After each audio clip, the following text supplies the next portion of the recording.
आदरणीय अध्यक्ष जी, हम एससी एसटी समाज को कैसे सशक्त कर रहे हैं। आदरणीय अध्यक्ष जी, समाज में तनाव पैदा किए बिना एकता की भावना को बरकरार रखते हुए समाज के वंचितों का कल्याण कैसे किया जाता है, इसका मैं एक उदाहरण देता हूं। 2014 में 2014 से पहले हमारे देश में मेडिकल कॉलेजों की संख्या 387 थी। 2014 के पहले मेडिकल कॉलेज की संख्या 387 थी। आज 780 मेडिकल कॉलेज हैं।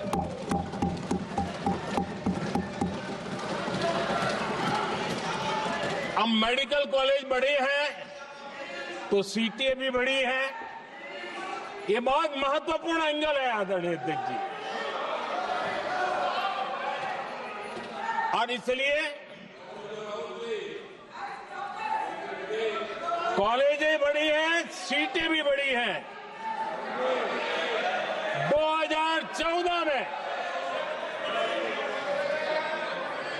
2014 में हमारे देश में एससी छात्रों की 2014 से पहले हमारे देश में एससी छात्रों की एमबीबीएस की सीट 7,700 थी।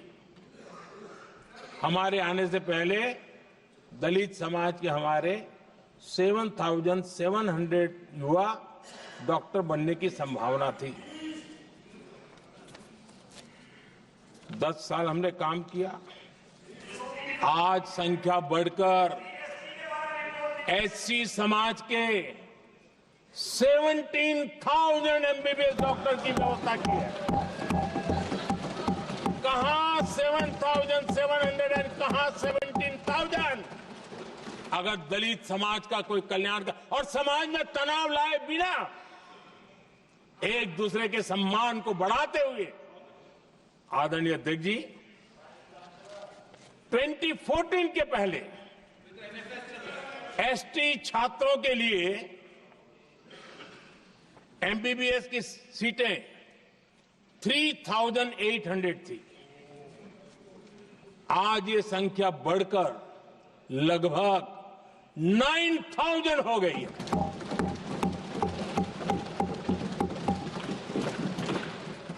(2014) के पहले ओबीसी के छात्रों के लिए एमबीबीएस में 14,000 से भी कम, 14,000 से भी कम सीटें थी। आज इनकी संख्या लगभग 32,000 हो गई है। ओबीसी समाज के 32,000 एमबीबीएस डॉक्टर बनेंगे। आदरणीय अध्यक्ष महोदय, पिछले 10 साल में हर सप्ताह एक नई यूनिवर्सिटी बनी है। हर दिन एक नई आईटीआई बनी है। हर 2 दिन में एक नया कॉलेज खुला है। सोचिए, एससी, एसटी, ओबीसी हमारे युवा युवतियों के लिए कितनी वृद्धि हुई है, इसका आप अंदाज लगा सकते हैं। आदरणीय अध्यक्ष जी,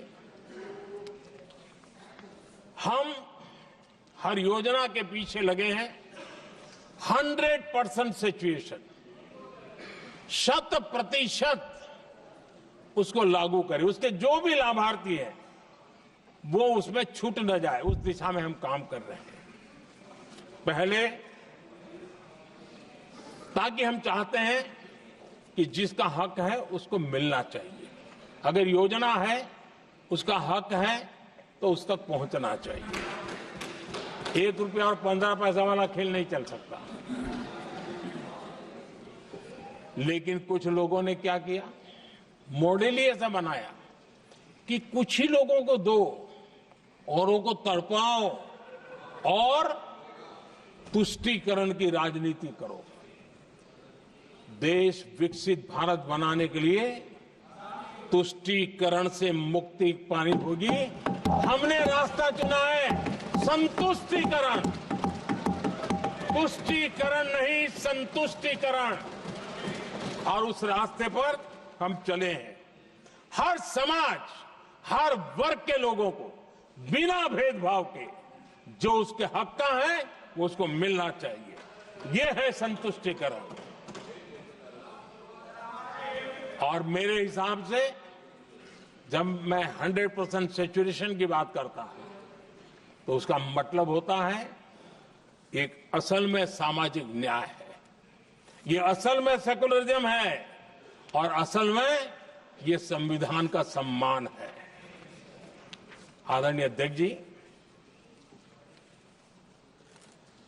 संविधान की भावना है सबको बेहतर स्वास्थ्य मिले, और आज कैंसर डे भी है। देश भर में और दुनिया भर में आज हेल्थ को लेकर के काफी चर्चा भी हो रही है। लेकिन कुछ लोग हैं जो गरीब को, बुजुर्गों को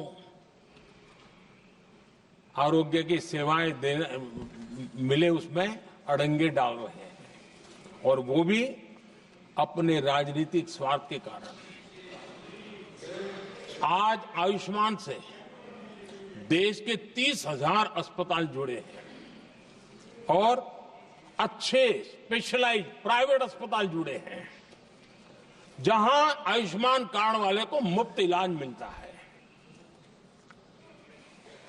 लेकिन कुछ राजनीतिक दलों ने अपने संकुचित मानस के कारण, कुनीतियों के कारण गरीबों के लिए इन अस्पतालों के दरवाजे बंद करके रखे हुए हैं, और इसका नुकसान कैंसर के मरीजों को उठाना पड़ा है। पिछले दिनों पब्लिक हेल्थ जर्नल लैंसेट की स्टडी आई है। उसका कहना है कि आयुष्मान योजना से समय पर कैंसर का इलाज शुरू हो रहा है।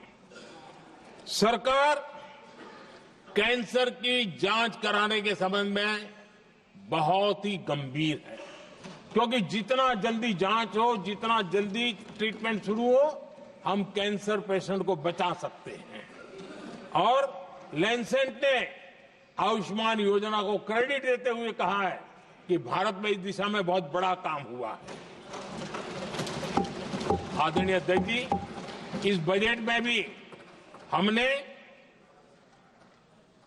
कैंसर की दवाइयों को सस्ते करने की दिशा में बहुत बड़ा महत्वपूर्ण कदम उठाया। इतना ही नहीं, एक महत्वपूर्ण जो निर्णय लिया है वो आने वाले दिनों में, और जब आज कैंसर डे है तो मैं जरूर कहना चाहूंगा सभी माननीय सांसद इसका लाभ ले सकते हैं अपने इलाके के ऐसे मरीजों के लिए। और वो है मरीजों को, आप जानते हैं अस्पताल उतने नहीं होने के कारण भी काफी दिक्कत रहती है बाहर से आने वाले पेशेंट को। 200 डे केयर सेंटर बनाने का निर्णय इस बजट में किया गया है। ये डे केयर सेंटर पेशेंट को भी, उसके परिवार को भी बहुत बड़ी राहत देने वाला काम करेगा। आदरणीय अध्यक्ष महोदय जी, राष्ट्रपति जी के भाषण की चर्चा के समय यहां विदेश नीति की भी चर्चा हुई, और कुछ लोगों को लगता है जब तक फॉरेन पॉलिसी नहीं बोलते तब तक वो मैच्योर नहीं लगते, इसलिए उनको लगता है फॉरेन पॉलिसी तो बोलना चाहिए फिर भले ही देश का नुकसान हो जाए। मैं ऐसे लोगों को जरा कहना चाहता हूं, अगर उन्हें सच में फॉरेन पॉलिसी सब्जेक्ट में रुचि है और फॉरेन पॉलिसी को समझना है और आगे जाकर के कुछ करना भी है, ये मैं शशि जी के लिए नहीं कह रहा हूं तो मैं ऐसे लोगों को कहूंगा, एक किताब जरूर पढ़े। हो सकता है उनको बहुत फिर कहां क्या बोलना उतनी समझ हो जाएगी। वो किताब का नाम है JF case forgotten crisis. JF Kennedy की बात है। JF केस फॉरगॉटन क्राइसिस नाम की किताब है। ये किताब एक प्रसिद्ध फॉरेन पॉलिसी स्कॉलर ने लिखी है और इसमें महत्वपूर्ण घटनाओं का जिक्र है। इस किताब में भारत के पहले प्रधानमंत्री और वो विदेश नीति को भी नेतृत्व करते थे। इस किताब में पंडित नेहरू और अमेरिका के तब के राष्ट्रपति जॉन एफ कैनेडी के बीच हुई चर्चाओं और निर्णयों का भी विस्तार से वर्णन है। जब देश ढेर सारी चुनौतियों का सामना कर रहा था, तब विदेश नीति के नाम पर क्या खेल हो रहा था, उस किताब के माध्यम से सामने आ रहा है। और इसलिए मैं कहूंगा कि जरा ये किताब पढ़िए। आदरणीय अध्यक्ष जी, गोरा है, गोरा है, गोरा है, अब मत बोलो।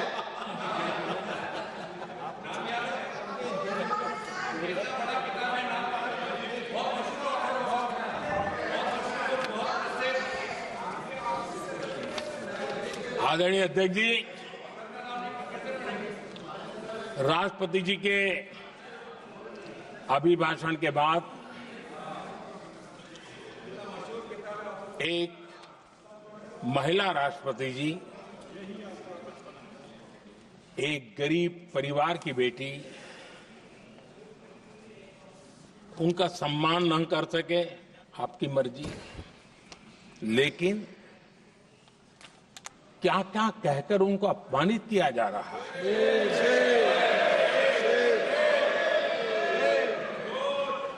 मैं राजनीति हताशा निराशा समझ सकता हूं, लेकिन एक राष्ट्रपति के खिलाफ क्या कारण है?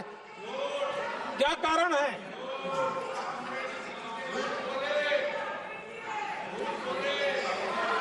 आदरणीय अध्यक्ष जी, आज भारत इस प्रकार की विकृत मानसिकता को छोड़ करके, उस सोच को छोड़ करके, विमेन लेड डेवलपमेंट के मंत्र को लेकर के आगे बढ़ रहा है। अगर आधी आबादी उसको अगर पूरा अवसर मिले तो भारत 2 गुनी रफ्तार से आगे बढ़ सकता है, और ये मेरा विश्वास है। 25 साल से इस क्षेत्र में काम करने के बाद मेरा विश्वास और दृढ़ हुआ है। आदरणीय अध्यक्ष जी, पिछले 10 साल में सेल्फ हेल्प ग्रुप्स अब तक 10 करोड़ नई महिलाएं एसएचजी में जुड़ी है, और ये महिलाएं वंचित परिवारों से, ग्रामीण बैकग्राउंड से, समाज के अंतिम पायदान पर बैठी इन महिलाओं का सामर्थ्य बढ़ा, उनका सामाजिक स्तर भी ऊपर उठा, और सरकार ने इनकी मदद 20 लाख रुपए तक बढ़ा दी है, ताकि वो इस काम को आगे बढ़ा सके। उनकी कार्यक्षमता बढ़े, उसका स्केल बढ़े, उस दिशा में हम प्रयास कर रहे हैं और उसका आज ग्रामीण अर्थव्यवस्था पर बहुत ही सकारात्मक प्रभाव हो रहा है।